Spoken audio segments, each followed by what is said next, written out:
resignations from Town Council, District Council, from the political parties within Portishead, and also the executive of North Somerset Council by councillors who represent Portishead. I have been looking into what we know about these different resignations and the reasons that Portishead is being forced to spend additional costs. Firstly, maybe the easiest one to deal with is Caritas Charles' resignation from the executive of North Somerset Council. The response to my Freedom of Information request to Portishead Town Council stated the following: that Councillor Charles notified his resignation directly to North Somerset Council. Portishead Town Council and his councillors were advised of the resignation of Councillor Charles from North Somerset Council's executive position by Councillor Holland on the 21st of October of last year. Of course, there is no cost to Portishead Town Council or indeed North Somerset Council regarding this resignation. However, it is worthy of note that Caritas did not bother to inform Portishead Town Council of this, and in fact it was left to Councillor Holland to do so. It is somewhat strange that North Somerset Council did not supply any information regarding this in my Freedom of Information response, and I find it difficult to believe that North Somerset Council has no information regarding this, but that is a matter that I will take up with them. The resignation of Councillor Charles from the Portishead Independent Party in June of 2020 is the next one. The response I received from Portishead Town Council said, no recorded information is held in respect of the resignation of Councillor Charles from Portishead Independent Party by Portishead Town Council.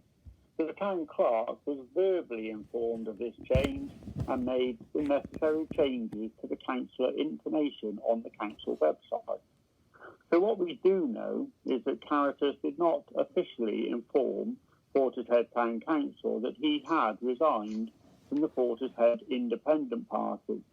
And likewise, he did also not inform North Somerset Council, and this matter was only flagged up by Nicholas Brain when a possible complaint was made regarding incorrect information on the North Somerset website.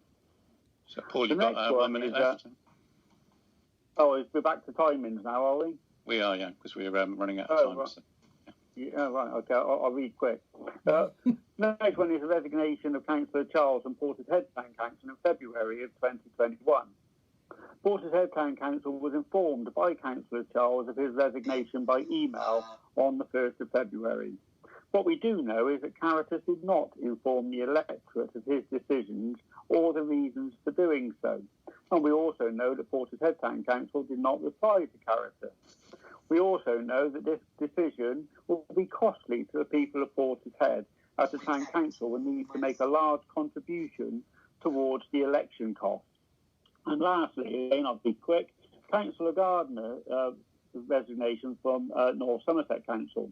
So Councillor Gardner notified his resignation directly to North Somerset Council, and Portishead Town Council was informed of this resignation by North Somerset Council. What we do know, Councillor Gardner did not inform Portishead Town Council of his resignation, but this was only made known when Nicholas Brain sent a notice of election to Portishead Town Council. We also discovered that Portishead Town Council has not fully complied with the Freedom of Information request, as there was various correspondence that was supplied by North Somerset Council that Portishead Town Council or Portishead councillors were involved in, and this was not disclosed. I would ask that the FOI request is fully complied with and all relevant information is disclosed within a reasonable timescale. We also, of course, know. Right, I think you're well out of time now, Paul. So could you just? And we also know that this process will be costly to Portishead people, as again there will be large costs for the election, which will need to be borne by the people of Portishead. Right, thank you, Paul. Thanks very much, Lynn.